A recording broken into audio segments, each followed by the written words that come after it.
자, 안녕하세요.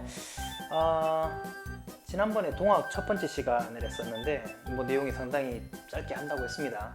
이번 시간에도 그래서 바로 한번 들어가 보고 최대한 또 내용은 또 짧게 한번 끝내보도록 할게요. 너무 짧게 하다가 시간이 좀 남으면은 그러면 가보기역도 조금 걸치고 그렇게 하는 걸로 하겠습니다. 주요한 내용만 쏙쏙 해서 어차피 다음 주쯤 되면 여러분들이 시험 쳐야 되니까 오늘부터 뭐 하는 내용들은 전부 다 시험에 그냥 다 나온다고 보면 돼요. 문제 다 냈거든. 자, 그래서 봅시다. 지난번에 우리가 이제 어디까지 했었냐면은 여기까지 했었어요. 일단 농민들이 모였어. 어디에? 전라도 백산 쪽에 모였죠. 산에 모여서 이제 사람들이 강령도 발표하고 뭐 슬로건이야. 그런 걸 이제 발표를 갖다가 전부 다 했어. 그럼 이제 그 다음에 어떻게 되느냐? 드디어 이제 지방에 있는 군대하고 한번 맞닥뜨릴 때가 됐습니다. 여러분들도 만약에 지금 살고 있는 데서 경신고등학교에서 너무 불만이야. 학교 와보니까 너무 불만이라 가지고 한국사 선생님 너무 재미가 없어. 너무 화가 났어. 그래서 매점 앞에 가가지고 매점 문도 안 열고 너무 싫으니까 거기 있는 뭐 대나무 같은 거 몇 개를 쭉 꺾어가지고는 드디어 이제 반란을 일으킨 거예요. 그 이제 만약에 교무실을 갖다가 점거를 하고 나면 그 다음 목표는 어디가 돼? 당연히 이 근처에 있는 군대를 갖다가 한번 격파를 해야 되겠죠? 여기로 치면 54단의 형아들이랑 싸워야 된단 말이야. 유격전신 한계 극복. 자, 그래서 여기 보면 나와요. 황토현이라고 하는 곳에서 황토현. 여기서 일단 맞닥뜨리게 됩니다.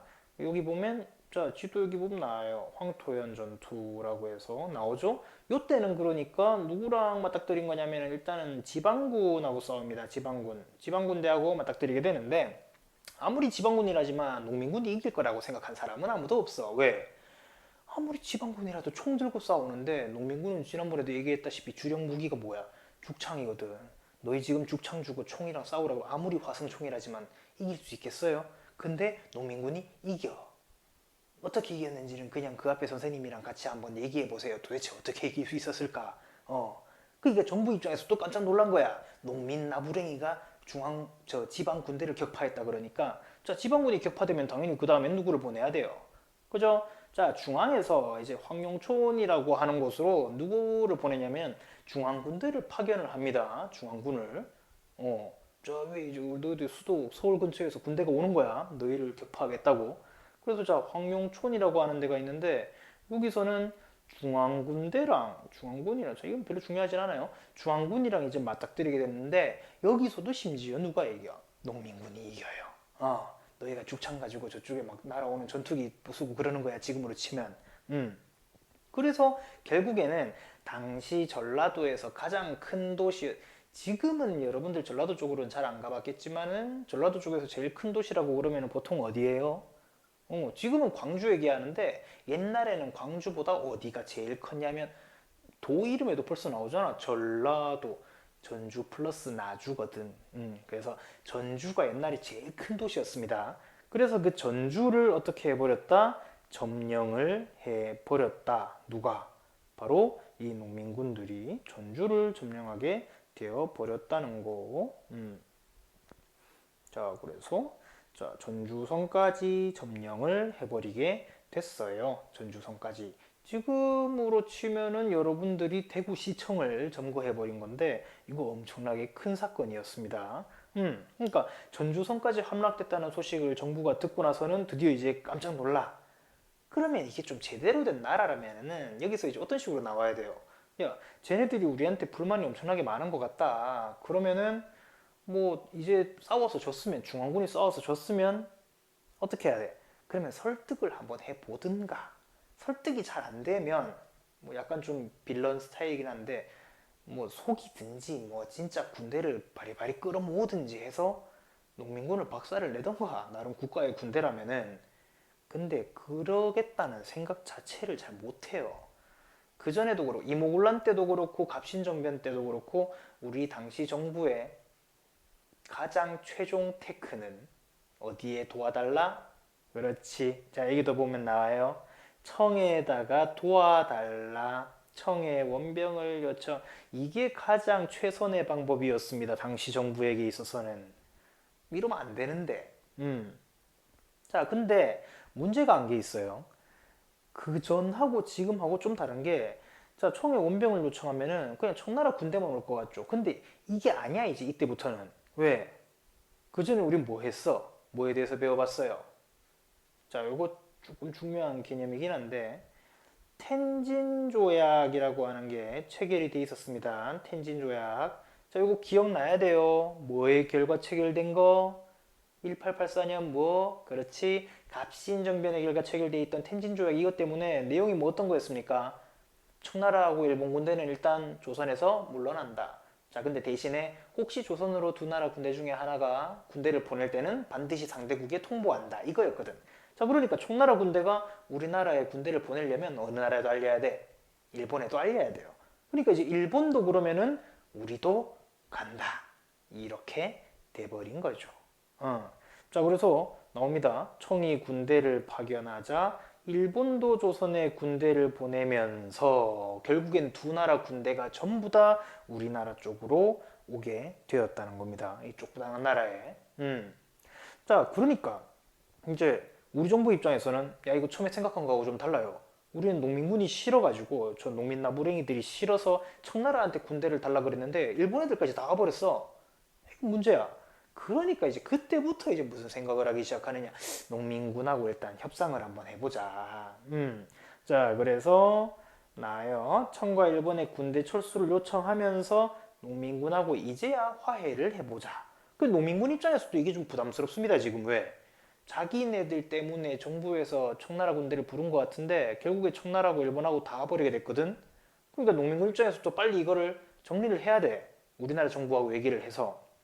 그래서 정부 제안을 받아들였고 외국 군대 철수할 것 일단 그리고 패전 개혁, 패전, 나쁜 정치, 너희가 지금 하고 있는 나쁜 정치 그런 거 전부 다 개혁할 것 이렇게 해서 요거를 조건으로 화해를 합니다. 그거를 전주화약이라고 해요. 요거 자, 전주에서 화해하기로 약속했어요 라고 하는 거죠. 그리고 이제 해산, 우리는 이제 그러면 끝났다, 해산할게. 그러니까 이제 정부 입장에서도 저렇게 해산한 농민들한테 나름 선물을 줘야 됩니다. 그래서 이제 차리게 해준 게 집강소라고 하는 게 나와요. 집강소. 자, 그래서 전라도 53계곡에 집강소라고 하는 거를 설치를 했어요. 집강소는 농민들이 하는 자치기구로서 행정과 치안도 여기 보면 담당을 했다고 그러고 패전개혁안 12개조, 나쁜 정치를 개혁하는 12개조를 바탕으로 해서 뭐 내용들은 여기 나와 있는데 그냥 한번 읽어보면 됩니다. 뭐 좋은 말이에요. 전부 다 나쁜 놈 처벌하고 조세제도 개혁하고 뭐 이런 거. 자, 그리고 정부 입장에서도 나름 성의는 보여줍니다. 나름 뭔가 잘 돼가고 있었어. 정부도 교정청이라고 하는 거 설치해서 이것도 이제 개혁하는 기구거든요. 그래서 농민군들 요구사항을 바탕으로 해서 개혁도 추진하고 있었고, 그리고 청나라하고 일본하고 군대 철수도 요구했습니다. 왜? 야, 저기 나와 있던 농민군들이 우리한테 뭔가를 주장을 해서 우리는 실제로 그거를 갖다가 전부 다 받아들여 줬어 이제. 그래서 끝났어. 그럼 이제 너희도 가줘. 온 거는 고마워. 미안해. 가줘. 라고 합니다. 모든 게 다 끝난 것 같았죠. 자, 그런데 일본이 결국에 문제예요. 이렇게 이제 오랜만에 조선에 군대를 보내왔는데 이렇게 쉽게 가긴 좀 그렇거든. 그러니까 이제 얘네들이 당시에 좀 어이없는 짓을 하는데 그게 자 뭐냐면은 군대를 동원해서 경복궁을 점령해 버립니다. 이게 지금은 그냥 교과서 한 줄 이렇게 나와 있는 내용인데 심각한 내용입니다, 여러분들 이거. 가만히 생각해봐. 지금 우리나라 근처에 있는 어떤 나라가 자기 나라 군대가 우리나라에 들어와서는 지금 청와대를 점령해 버린 거야. 이게 보통 일이 아니에요, 이게. 물론 더 심한 일이 그 다음 시간쯤엔 우리가 봐야 되지만은 이것만 해도 일단 엄청나게 큰 일이었습니다. 그렇게 되니까 이제 농민군이 어떤 생각을 했느냐? 야, 쟤네들 지금 우리 정부 입장에서 쟤네들 지금 못 쫓아내겠다. 그러면 누가 물리쳐주자? 우리가 물리쳐주자. 이런 생각을 했겠죠. 자, 그래서 농민군은 일본군을 몰아내고자 2차 봉기를 일으켜서 1차 봉기는 아까 전에 봤던 거예요. 뭐 어떤 거?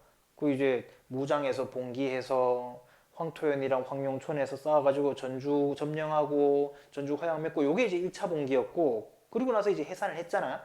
그리고 이제 2차 봉기 일본군을 몰아 그러니까 여기는 보면 이제 일본을 몰아내고자 요 말이 들어가야 이제 2차 봉기입니다.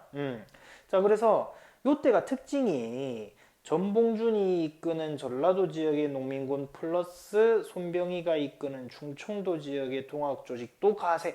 그러니까 원래 그 전에 1차 봉기는 주력이 다 누구야? 어디 지방 사람? 전라도 사람들이죠. 그러니까 아까 전에 집강소도 어디에만 설치가 됐어?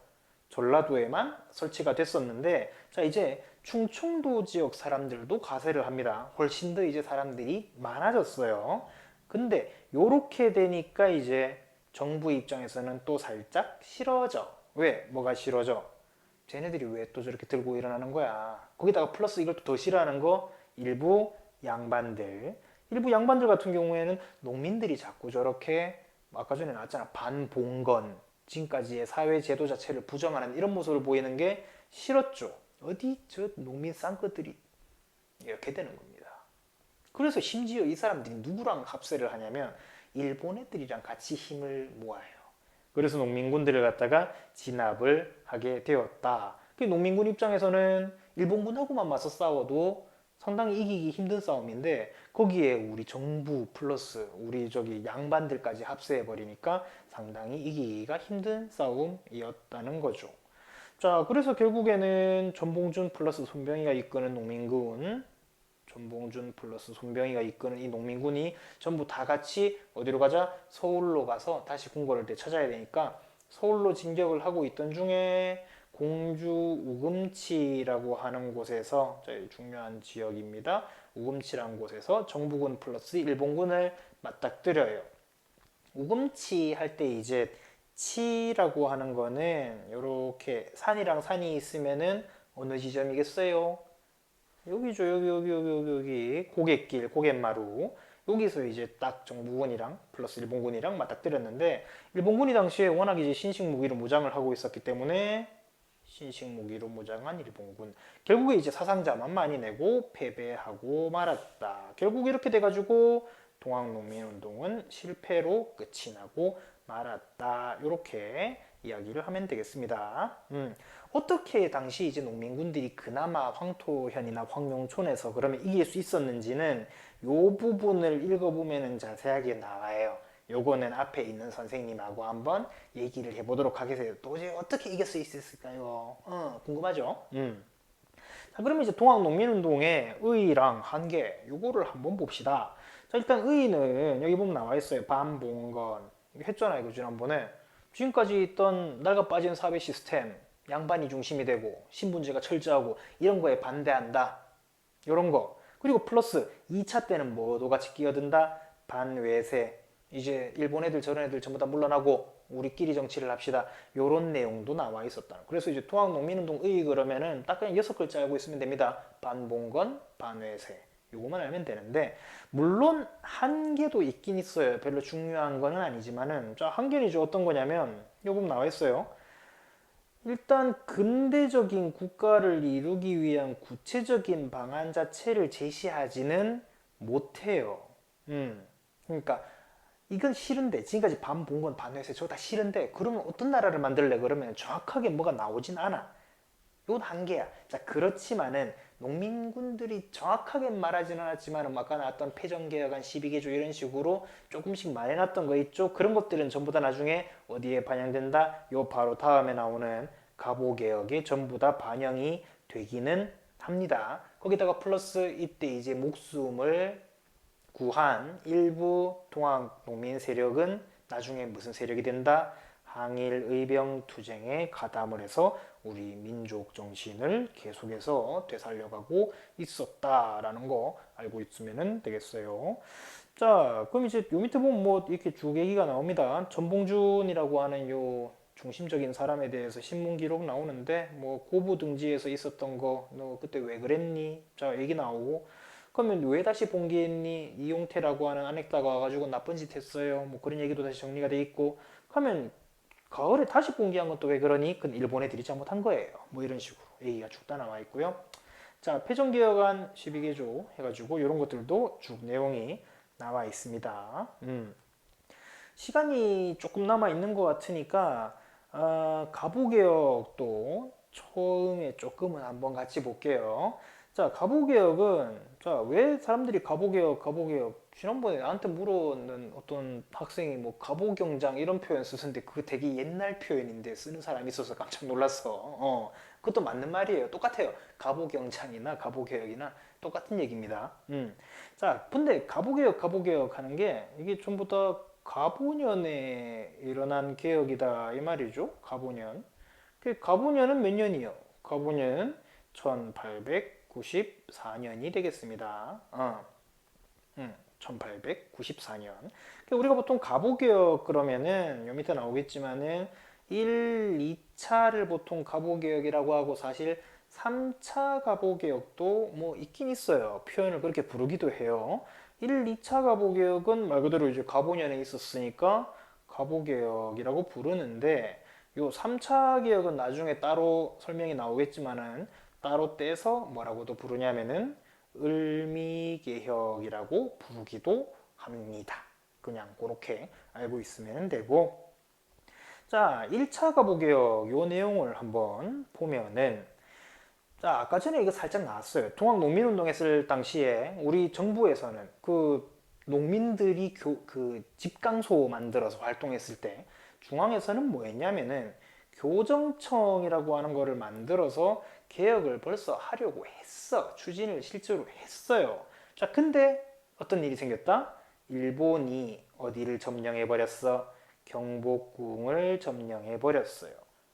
그죠? 그리고 나서 이제 그 뒤에 어떤 사건이 일어나냐면 우리나라처럼 조그마한 나라에 청나라 군대도 들어와 있고 일본 군대도 들어와 있고 이러다 보니까 결국에는 둘 사이에 충돌이 일어났다. 그게 우리가 바로 청일전쟁이라고 하는 이런 사건이 되겠습니다. 이거 어디서 싸웠냐면 우리나라에서 싸웠어. 둘이. 그 이제 아니 싸울 거면 자기네 나라 가서 싸우든지 괜히 우리나라에서 중간에서 싸워버리는 바람에 우리나라 사람들이 이때 또 많이 죽어요. 여기저기서 많이 죽고 물건도 뺏기고 이런 일을 많이 겪게 됐습니다. 자, 그래서 요 청일전쟁이 결국에는 일어났고 결국에는 이제 일본이 우리 궁궐을 점령해버리고 이런 상태이기 때문에 어쩔 수 없이 일본 입맛에 조금 맞는 그런 형태의 개혁이 일어나게 됐어요. 자, 그래서 원래 교정청이 있었음에도 불구하고 새로운 기관을 한 개 만듭니다. 자, 김홍집이라고 하는 요 유명한 아저씨, 원래 온건계아파 아저씨인데 요 아저씨가 중심이 돼서 군국기무처라고 하는 요 군국기무처 중요하죠. 자, 군국기무처라고 하는 요런 기관을 갖다가 한 개 만들어요. 군국기무처. 저 요분 나와 1894년 가보년에 설치된 그래서 제1차 가보개혁을 추진했던 최고정책결정기관이다. 이제 1차 가보개혁 끝나면서 이제 이 기관도 같이 그냥 없어져요.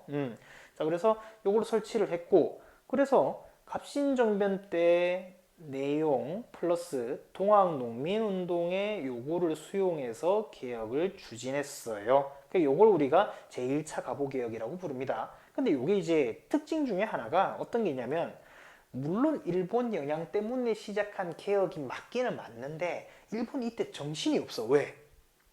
그렇지. 아까 일본은 청과 전쟁 중이었기 때문에 비교적 자율적으로 개혁을 추진을 할 수가 있었다는 장점은 있습니다. 자, 그래서 요 밑에 우리 1차 가보개혁 내용을 갖다가 한 번 더 쭉 보고 이번 시간은 그냥 이제 끝을 낼게요. 근데 자, 솔직히 얘기할게. 가보개혁 내용은 이건 어떻게 내가 뭐 재밌게 설명을 하고 그렇게 할 수가 사실 없어요. 왜? 기본적으로 암기입니다. 그냥 개혁 내용. 이거 교과서에 이 내용들이 있는 걸 사실 개인적으로 별로 좋아하진 않는데 근데 이제 항상 나와 이게. 그래서 여러분들도 한번 그냥 쭉 보세요. 그냥 편한 마음으로. 안 편할 수도 있지만 시험 공부를 하고 있다면 지금부터 그냥 딸딸딸 같이 보는 것도 좋습니다. 차례차례 여러분들의 그 쓸 수 있는 가장 최선의 암기법을 찾아서 한번 봐보세요. 자, 일단 정치 분야에서는 자, 1차 가보개혁 내용은 전부 다 녹색으로 한번 해봅시다. 국왕의 권한을 일단 제한하고 의정부의 역할을 강화시켰대요. 정부 대신들 역할을 강화시키는 거지. 약간 입헌군주제 스타일로. 자, 그리고 정부하고 왕실의 사무를 분리하고자 국내부를 설치했어요. 그러니까 그 전까지는 정부, 그러니까 국가 플러스 왕실의 사무, 일은 그 전까지는 어땠단 말이야? 같았단 말이죠. 근데 이제 드디어 그거를 분리했어. 나라 일은 나라 일이고 왕실 일은 왕실 일이야. 그러면서 그 중에서 왕실 일을 맡는 게 국내부. 그러면 국가 일을 맡는 건 옆에 나와 있어요. 의정부라고 이렇게 드디어 분리가 됐다는 거. 자, 그리고 원래 우리가 6조라고 하는 데가 있었습니다. 6조. 어디 뭐 이, 호, 예, 병, 형, 공 이렇게 있었죠. 기억 안 나는 거 맞아요. 원래 그거 맞는데, 자 근데 요거를 8아문으로 나눕니다. 그러니까 원래 이제 의정부 밑에 6조가 있던 거를 6조 이름을 8아문으로 조금 더 세부화 시킨 거죠.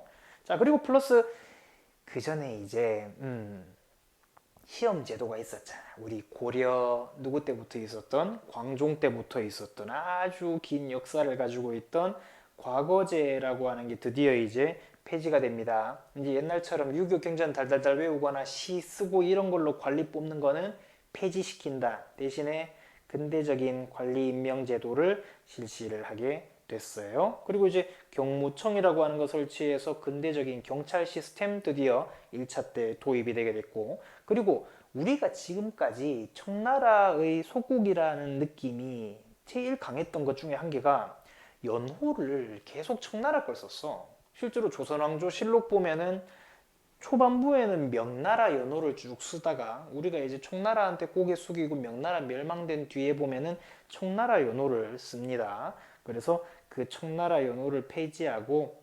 개국기년이라고 하는 거를 써요. 그러니까 우리가 지금 당장 연호를 정하는 건 아니고 어떤 식으로 쓰기 시작했냐면 개국기년, 우리 조선이 세워진 이후로 몇 년 지났다, 이런 거를 쓰기 시작을 했다는 거죠. 자, 그리고 이제 경제 분야로 넘어가면은 국가 재정을 탁지 아문, 아까 전에 아문 생겼다 그랬잖아, 으로 일원화해서 관리했다. 그리고 은본위 화폐 제도를 실시했다. 화폐의 모든 것 중심을 뭘로 잡는다? 은, 실버, 이걸로 잡는다. 그리고 이제 조세의 급납화도 시행했다. 조세의 급납화. 조세 급납화는 뭐예요? 세금 뭐로 내라? 돈으로 내라. 그럼 그전에는 뭘로 냈었어? 뭐 쌀로 내고 벼로, 벼나 쌀이랑 똑같이 자, 쌀로 내고 뭐 면포로 내고, 아니면 어떤 사람들은 뭐 동전으로 내고 다 달랐는데 이제 급납화, 돈으로 내세요. 이렇게 하라는 거. 자, 그리고 이제 1차 가부개혁 하면은 사람들이 제일 많이 외우는 것 중에 한 개인데 그게 이제 요 내용이죠. 자, 신분제 폐지. 이거 강한 겁니다, 이거. 물론 법적으로야, 이때는 법적으로 폐지가 됐지. 이때 폐지가 됐다 그래서 이제 그 다음 날에 머슴이 바로 주인한테 야 이놈아 이랬다가는 맞아 죽는 세상이긴 해요. 그래도 어쨌거나 중요하잖아. 뭐 법적으로 폐지가 됐다. 그리고 어린 나이에 결혼하는 거 조혼이라고 그랬습니다. 조혼. 뭐 여러분들도 그러니까 옛날 같았으면 지금 전부 다 결혼하고 뭐 그랬을 나이기도 해 사실. 요즘에야 전부 다 지금 애같이 이래 앉아가지고 있지만 옛날 같았으면 전부 다 옛날 같았으면 이런 말 하니까 좀 그렇네. 저도 얼마 전에 결혼했어요. 자, 그래서 이런 거 전부 다 금지 이제. 그리고 과부의 재가를 허용했다. 재가는 뭐예요? 재혼하는 거죠. 과부들 조선시대 통념상 재혼하는 거 물론 엄격하게 완전 뭐 하면 죽여버리겠다 그건 아니지만 사회 통념상 재혼하면 조금 이상하게 많이 봤어. 재혼한 엄마 아래서 태어난 자식은 과거 시험도 제대로 못 보게 했어요. 그렇게 이제 많은 것들이 제한돼 있었는데 그런 거 이제 허용해 주자. 그리고 고문 이거 없애자. 사람 그 괴롭혀가지고 받아내는 거는 신빙성이 없어. 그죠? 여러분들도 지금 만약에 고문 시스템이 있다 그러면은 우리 학교에 솔직히 말해서 뭐 지각 이런 거 전부 다 없앨 수 있기는 있어요. 근데 그렇게 해서 사람의 성향을 바꾸는 게 과연 교육적으로 올바른 것이냐? 그건 아니죠. 그리고 플러스 연좌제를 폐지했어. 연좌제는 또 뭐예요? 자, 누가 뭘 잘못했어? A가 뭘 잘못하면은 그 사람의 가족들을 같이 처벌하는 거를 연좌제라 그럽니다. 현대에는 그런 거 없죠. 근데 이때는 있었거든. 그러니까 그런 거 폐지하자. 이런 것들 이야기가 나오게 됐습니다. 자, 그래서 이제 1차 가보개혁까지는 알아봤고, 자, 이제 시간이 충분히 많이 됐으니까 나머지 2차 가보개혁 그리고 이제 나올 수 있는 추가적인 이야기들은 3차 때, 다음 시간 때 가서 보도록 할게요. 자, 이번 시간에도 한번 그 동학농민운동 끄트머리 그리고 가보개혁 첫 번째 과제죠. 요거 보면 알겠지만은 요거 중요한 내용들이 많이 있습니다. 어렵기도 하고 요거 전부 다 이번 시간 끝나고 정리를 다시 한번 해놓으세요. 자, 나머지는 다음 시간에 봅시다. 오늘도 수고하셨습니다.